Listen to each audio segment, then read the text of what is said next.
செய்யும் பொருட்டு அது உனக்கு மிகவும் சமீபமாய் உன் வாயிலும் உன் இருதயத்திலும் இருக்கிறது. ஹல்லேலூயா, ஸ்தோத்திரம். ஆகவே தேவனுடைய வசனம் என்ன சொல்லுகிறதோ அதையே நம்ம என்ன செய்ய வேண்டும்? வாய் எடுத்து பேசணும். அதுக்கு எதிர்பார்க்க பேசக்கூடாது. எனக்கு அன்பானவர்களே, நாம் இயேசு ரத்தத்தால கழுவப்பட்ட நீதிமான்னு பேசணும்.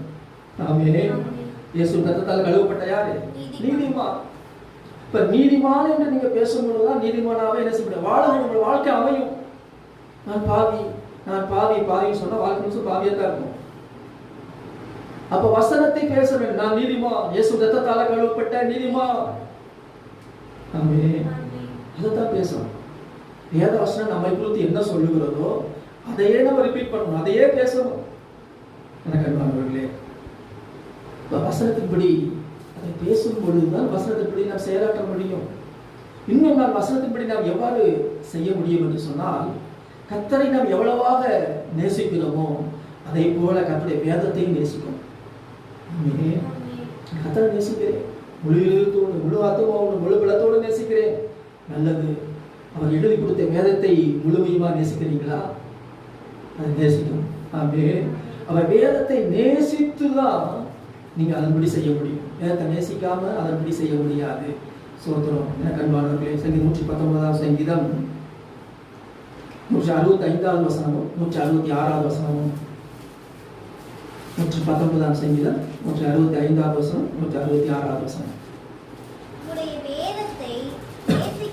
உம்முடைய வேதத்தை நேசிக்கிறவர்களுக்கு மிகுந்த சமாதானம் உண்டு, அவர்களுக்கு இடரல் இல்லை.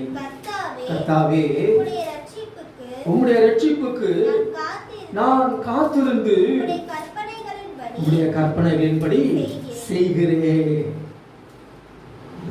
யார் கற்பனைகளின்படி செய்ய முடியும்? யார் கர்த்தருடைய வார்த்தையின்படி செய்ய முடியும்னா, நாங்க முந்தின வாசிக்கிறோம், உம்முடைய வேதத்தை நேசிக்கிறவர்கள். ஆமென். வேதத்தை நீங்கள் எந்த அளவு நேசிக்கிறீர்கள்? வேத வசனத்தை நீங்கள் எந்த அளவு நேசிக்கிறீர்கள்? கர்த்தருடைய வார்த்தை, கர்த்தருடைய வாயிலிருந்து புறப்பட்ட வார்த்தை அல்லவா? ஒருவேளை தீர்க்கதரிசிகளை பேசி இருந்தாலும் அது யாருடைய வார்த்தை? கர்த்தருடைய வாயிலிருந்து புறப்பட்ட வார்த்தை. ஆகவே கர்த்தரை நேசிப்பது போல கர்த்தருடைய வாயிலிருந்து புறப்பட்ட ஒவ்வொரு வார்த்தையும் நம்ம நேசிக்க வேண்டும். நேசிக்கும் பொழுதுதான் அவருடைய வார்த்தையின்படி நம்ம என்ன செய்ய முடியும்.